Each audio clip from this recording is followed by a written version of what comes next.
Hey, what's up, y'all? I thought I was done with the commentary on this one, but I think I need to say a little bit more. So I need y'all to share this message like y'all shared the last one. Listen, I am not a Democrat or a Republican. I can't seem to locate God's values in either party, nor am I against Brother Greg Locke.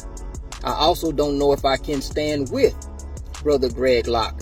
Not that he needs, cares, or wants my support. I don't know the heart of this man.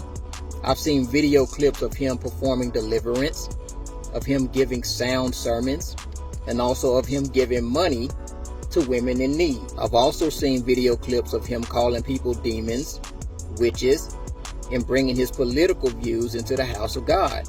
But judgment isn't mine to cast. What I gathered from what Brother Greg Locke was trying to say before he started cursing and kicking people out of the church is that as believers, we got to stand up against injustice and evil. I agree here, and I take a strong stance against any injustice.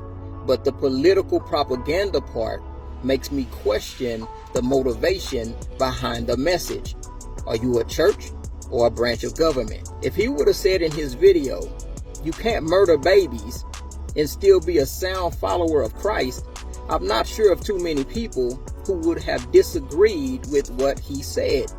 The harming of innocent children is objectively wrong. But if you stand up against injustice because you value human life, as we all should, you can't stand up for the baby, but sit down for the bloodshed in Buffalo.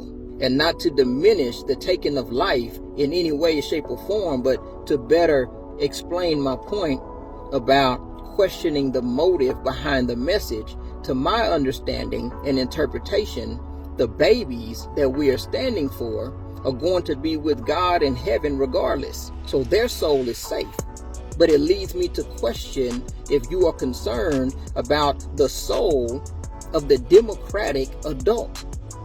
But how can you be concerned about their soul if you don't believe that they have a soul, because you are calling them a demon? And when you call someone a demon because of their political views, I see that as you calling them as subhuman and as not being made in the image of God, which is a lie, because we are all made in the image of God. Jesus flipping over tables at the Passover in righteous indignation or righteous anger is not the same thing as calling another sinful human being that God created a demon. When you dehumanize another group of people, whether it's Democrat, Republican, atheist, Christian, Muslim, Buddhist, pantheist, Jew, etc., you diminish their God-given value to nothing. And if they have no value in your eyes, and you feel like you are justified by God in your doing, it reminds me a lot of the teachings of the gospel of the Ku Klux Klan, or justifying that chattel slavery is right, or condoning what Hitler did to the Jews is okay. And I'm not saying that this is what Brother Locke is doing. So don't twist my words in the comments. I'm with him in standing against injustice and evil.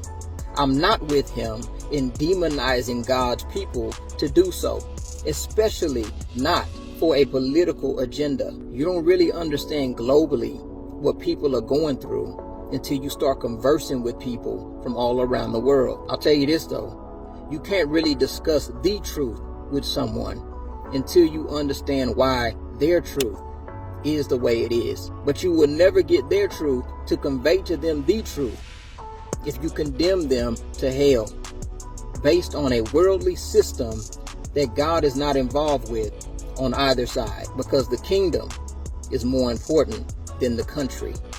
And God wants to change your life for an eternity and not for an election. Anyway, I hope this helps to clarify my thoughts a little bit. Peace.